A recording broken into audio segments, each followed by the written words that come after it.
여러분 안녕하십니까? 고재성 목사입니다. 한 주간 동안 평안하셨습니까? 오늘도 지난주에 이어서 베드로전서 3장 강의를 계속해 가도록 합니다. 베드로전서 3장 19절에서 22절까지 말씀을 같이 보도록 그렇게 하겠습니다. 자, 17절 말씀부터 제가 같이 보도록 하죠. 하나님 말씀 베드로전서 3장 17절에서 22절까지 말씀을 제가 하나님 말씀을 읽어 봉독해 드리겠습니다. 저는 유진 피터슨의 쉬운 성경 메시지 성경으로 읽어 드리겠습니다. 여러분 가지신 성경 버전 그대로 보셔도 괜찮습니다. 베드로전서 3장 17절입니다. 악한 일보다 선한 일을 하다가 고난을 받는 것이 더 낫지 않겠습니까? 선한 일을 하다 고난을 받더라도 그것이 하나님의 뜻이라면 더 나은 것입니다. 그리스도께서는 여러분을 위해 죽으셨습니다. 그리고 그 한 번의 죽으심으로 여러분의 모든 죄를 담당하셨습니다. 죄가 없는 분이시지만 죄인을 대신하여 돌아가셨던 것입니다. 그것은 여러분 모두를 하나님께로 인도하기 위함이었습니다. 육체는 죽었지만 성령 안에서 다시 살아 계셔서 갇혀있는 영혼을 찾아가 말씀을 전하셨습니다. 그들은 오래전 노아 시대에 하나님께 불순종했던 사람들입니다.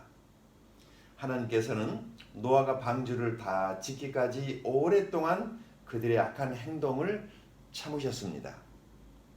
그 홍수에서는 오직 8명만이 구원함을 받았습니다. 그 홍수는 이제 여러분을 구원하는 침례와 같은 것입니다.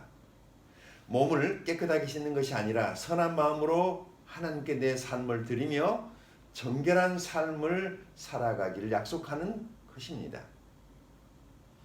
바로 이것을 위해 예수 그리스도께서 죽음에서 부활하셨습니다. 지금 그리스도께서는 하늘에 올라가셔서 하나님의 오른편에 앉아 계시며 모든 천사와 권세와 능력을 다스리고 계십니다. 아멘. 자, 오늘 본문 말씀 제가 받들어 읽어 봉독해 드리는데 이 말씀 속에 참으로 사도 베드로가 우리들에게 전해주는 귀중한 메시지가 담겨 있다는 것을 알 수가 있습니다. 베드로전서는 고난받는 그리스도인들에게 보내진 편지입니다.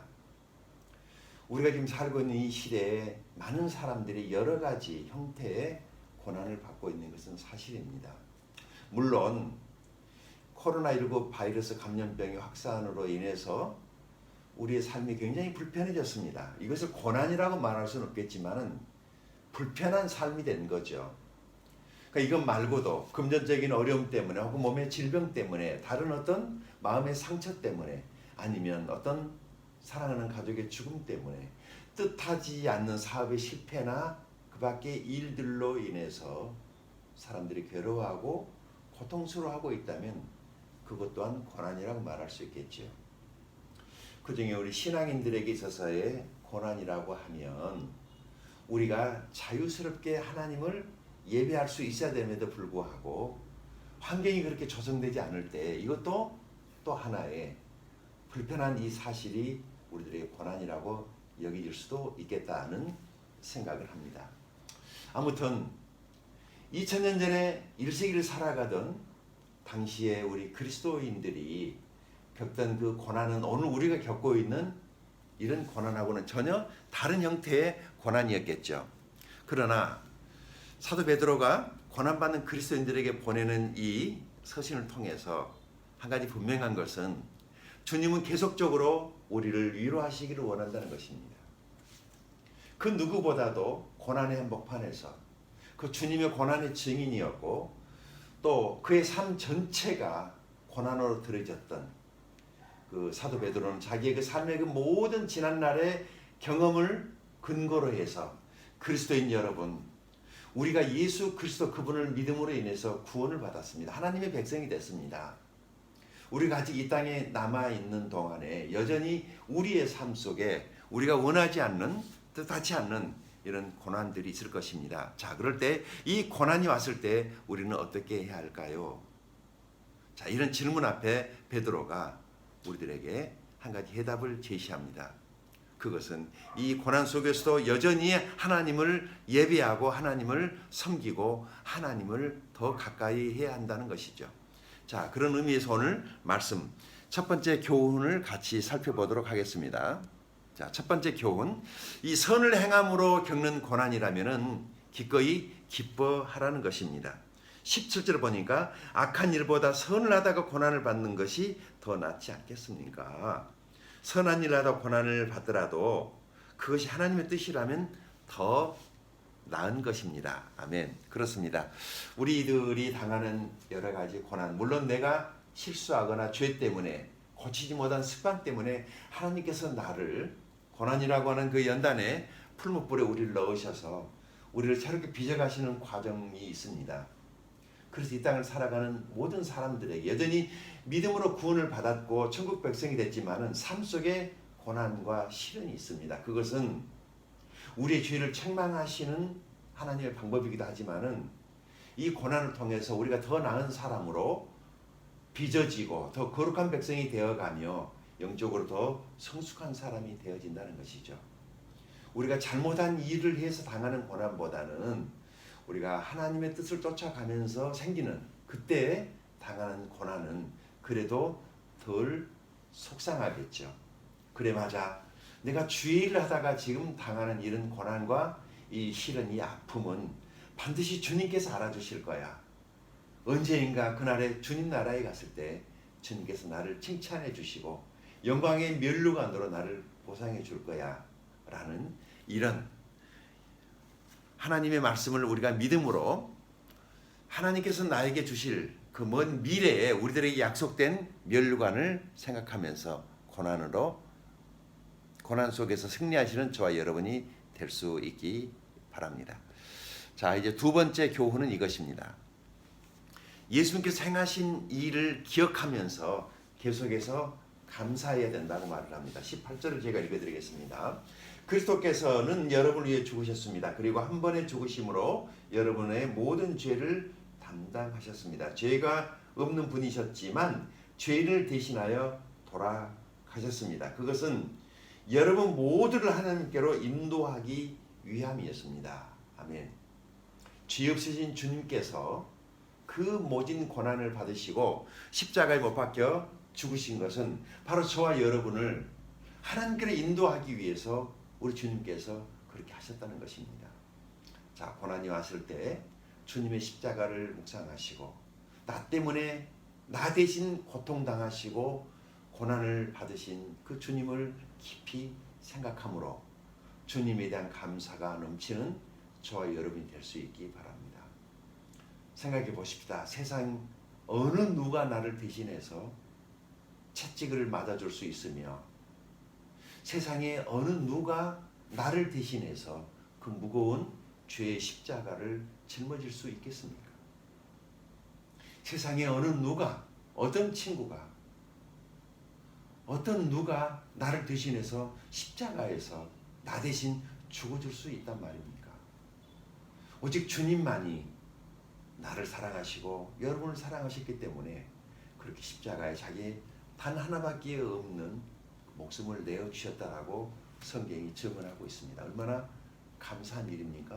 얼마나 큰 은혜입니까? 생각하면 생각할수록 묵상하면 묵상할수록 내 마음 안에 찡하게 다가오는 주님의 그 사랑 말이죠. 사실 여러분, 우리가 고난을 당할 때 잊어서는 안 될 게 하나가 있습니다. 무엇이냐면 지금 혹시 저와 여러분이 당하는 이 고난은 또 다른 누군가의 구원을 위해서 하나님이 미리 우리들에게 준비해 놓은 것일지도 모른다는 것입니다. 마치 예수님께서 고난을 당하심으로 십자가에 죽으심으로 저와 여러분을 하나님께로 인도하기 위해서 그분이 그렇게 하셨던 것처럼 지금 저와 여러분이 겪고 있는 이 고난 속에서 우리의 삶의 모습을 통해서 다른 누군가가 우리가 믿는 그리스도를 발견할 수가 있다면 그래서 그가 예수를 믿어 구원받고 천국 백성 그가 하나님의 자녀가 될 수 있다면 이 고난도 우리가 기꺼이 감사함으로 받을 수 있다는 것이지요. 우리 예수님께 행하신 이 일들을 기억하면서 고난 속에서 기뻐하고 감사하는 저와 여러분이 될 수 있기 바랍니다. 세 번째, 2절을 보니까 이 구원의 은혜를 세상에 선포하라는 것입니다. 자, 읽어드릴게요. 그들은 오래전 노아 시대 하나님께 불순종했던 사람들입니다. 하나님께서는 노아가 방주를 다 짓기까지 오랫동안 그들의 악한 행동을 참으셨습니다. 그 홍수에서는 오직 8명만이 구원함을 받았습니다. 아멘.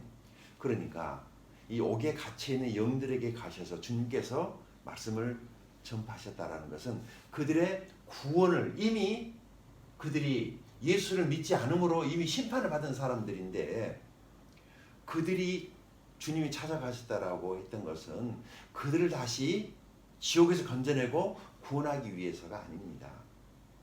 하나님의 약속의 말씀, 노아가 믿음으로 그 방주를 지었던 것이 그것이 노아의 믿음이었다라고 하는 것을 입증하기 위해서 그 지옥에 그 지옥불에 갇혀있는 그 영혼들을 찾아갔던 것입니다. 보십시오. 노아가 그 방주를 지을 때 그 기간이 대략 약 120년을 잡습니다. 상당히 긴 시간이었죠. 그야말로 이렇게 날씨가 좋고 먹고 살기 편하고 세상살이 먹고 마시고 즐기고 씻고 장가가고 주님께서 이 노아의 홍수 심판 때 상황을 그렇게 말씀하셨죠. 세상이 이렇게 좋은데 말이야. 노아와 그의 가족들은 저 노인네와 그의 아들과 며느리들은 저 높은 산 위에 배를 짓고 있을 때 세상 사람들이 그들을 조롱했단 말이죠.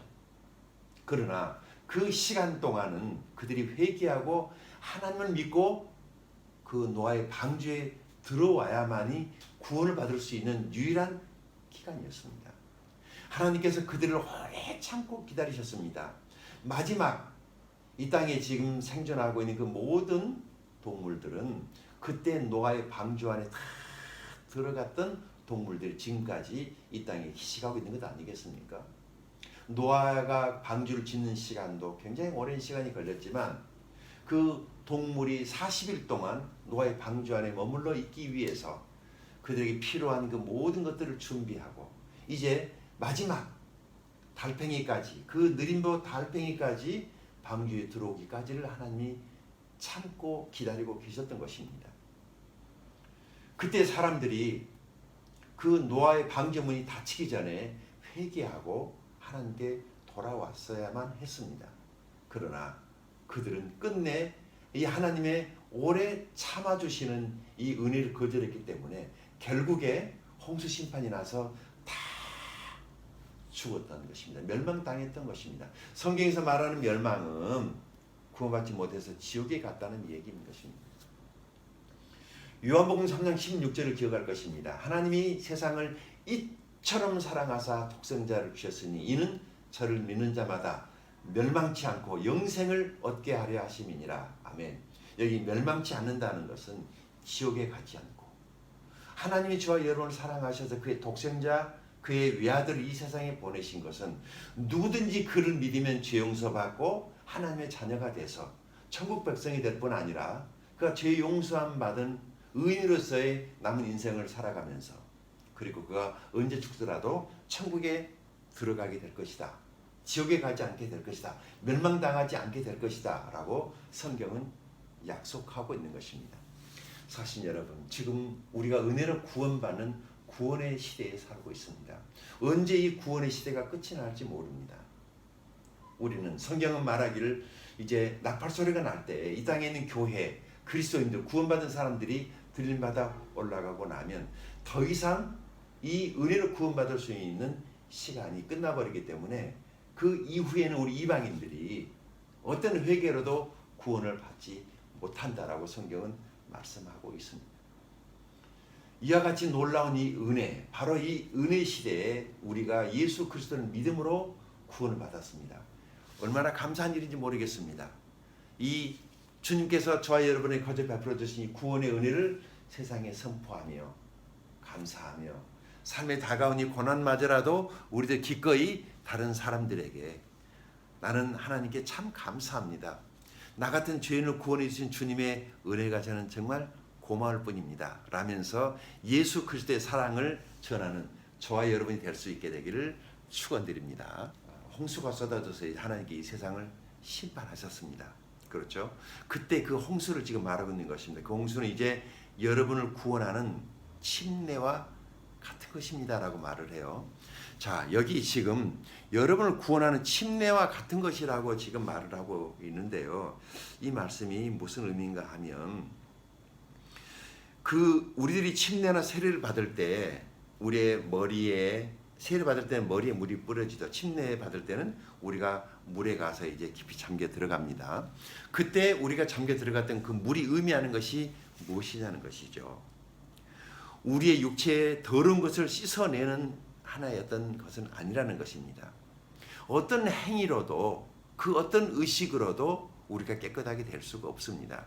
그런데 왜 예수 믿고 구원받은 사람은 침례나 혹은 세례를 통해서 그 물을 머리에 찍거나 아니면 직접 그 물에 잠겨 들어가야 되는 것인가? 베트남에 오니까 베트남에 있는 거의 모든 교회들은 침례를 주고 있어서 이것을 설명하기에 어렵지가 않습니다. 그러나 그 세례를 받았던 분들에게 있어서 이 물이 의미하는 것을 다시 설명을 하게 될 때 이 말씀의 의미를 잘 깨닫고 이해하신 분들은 정말 침례가 그런 의미가 있는 것이냐면서 다시 침례를 받는 분들도 제가 보았습니다. 그 홍수는 이제 여러분을 구원하는 침례와 같은 것입니다. 몸을 깨끗하게 씻는 것이 아니라 선한 마음으로 하나님께 내 삶을 드리며 그렇습니다. 내가 이제 구원받았으므로 하나님의 은혜로 구원받은 주의 백성이 되었기 때문에 내가 이 침례를 통해서 하나님이 나를 은혜로 구원하신 이 구원을 세상에 선포하며 새로운 삶을 살기로 내가 결심한다라는 그런 의미라는 것이죠. 내 삶을 들이며 정결하게 살기를 약속하는 것입니다. 그렇습니다. 우리가 이 침례를 받고 나면 그 침례 자체가 우리의 몸의 죄를, 육체의 죄를 깨끗하게 씻어서 정결하게 하는 것은 아니고 내가 구원을 받았기 때문에 구원받은 표시로서의 침례에 순종을 하고 나면 하나님의 성령께서 내 삶을 도와주셔서 조금씩 그리스도를 닮아가는 그런 사람들이 되어간다는 것이죠. 자, 이것을 위해 예수 그리스도께서 죽음에서 부활하셨습니다. 주님은 지금 믿는 자의 마음속에 계십니다. 주님은 성령으로 주를 믿는 주의 백성들을 마음 안에 찾아오셔서 우리를 의의 길로 하나님의 선하신 뜻 가운데로 주님께서 감동을 주시면서 우리를 인도해 가시는 것입니다. 사실 여러분이 고난이 왔을 때 우리가 하나님을 더 깊이 묵상할 수 있고 고난이 오면 기도가 더 깊어지고 고난이 오면 하나님을 한 번이라도 더 찬송할 수 있고 고난이 오면 하나님께 드리는 예배가 얼마나 기쁘고 감사한지 모르겠습니다. 고난 속에서 그리스도의 증인된 삶을 사십시오. 새로운 삶을 살기로 다시 한번 결심하고 결단하는 축복이 여러분에게 있게 되기를 바랍니다. 갈라디아서 3장 17절 이렇게 말씀합니다. 누구든지 그리스도와 합하기 위하여 침례를 받은 자는 그리스도로 옷 입었느니라. 아멘. 예수 그리스도를 믿음으로 구원받으시고 구원받은 그 표시로서의 여러분 침례를 받으셨습니까? 세례를 받으셨습니까? 그것은 마치 내가 예수 그리스도로 옷 입는 것과 같은 것이다 라고 성경은 말씀합니다. 마지막으로 고린도후서 5장 10절 말씀 여러분 잘 아시죠? 우리 같이 한번 읽어보도록 하겠습니다. 누구든지 그리스도 안에 있으면 새로운 피조물이라. 이전 것은 지나갔으니 보라 새 것이 되었도다. 아멘. 그렇습니다. 저와 여러분이 과거에는 하나님을 알지 못했고 죄 속에 방황하고 살았지만 인생의 영혼의 목자와 감독이신 주님께로 이제 돌아왔습니다. 그 사랑하신 주님이 우리의 목자가 되어 주셔서 우리를 매일같이 인도하시며 목자처럼 먹이시며 돌봐주시며 앞으로 그날까지 우리를 지켜주실 것입니다. 세상은 코로나19 바이러스로 인해서 많은 사람들이 공포감에 질려 있고 많은 사람들이 이 시기 동안에 여러 가지 어려움을 겪고 있는 이 시기에 바라옵기는 그들이 이 어려움을 통해서 예수 그리스도를 믿어 구원받는 그런 일들이 참 많았으면 좋겠다라는 생각을 하게 됩니다. 사실 여러분, 낙심하지 마시고 여러분 주변에 있는 아직 예수 믿지 않은 사람들에게 좋으신 주님을 소개하십시오. 그리스도를 믿으면 우리 마음 안에 죽음에 대한 불안과 공포가 떠나가고 바로 그곳에 하나님의 참된 평화가 임하게 된다라고 예수님을 증언하는 복된 저와 여러분이 될 수 있게 되기를 바랍니다. 오늘 호얀 필그림 한인교회 주일 영상 예배에 오신 여러분 정말 감사합니다. 이 한 주간 주님과 동행하는 복된 이 한 주간 될 수 있기를 축원드리면서 다음 주에 다시 뵙도록 하겠습니다. 감사합니다.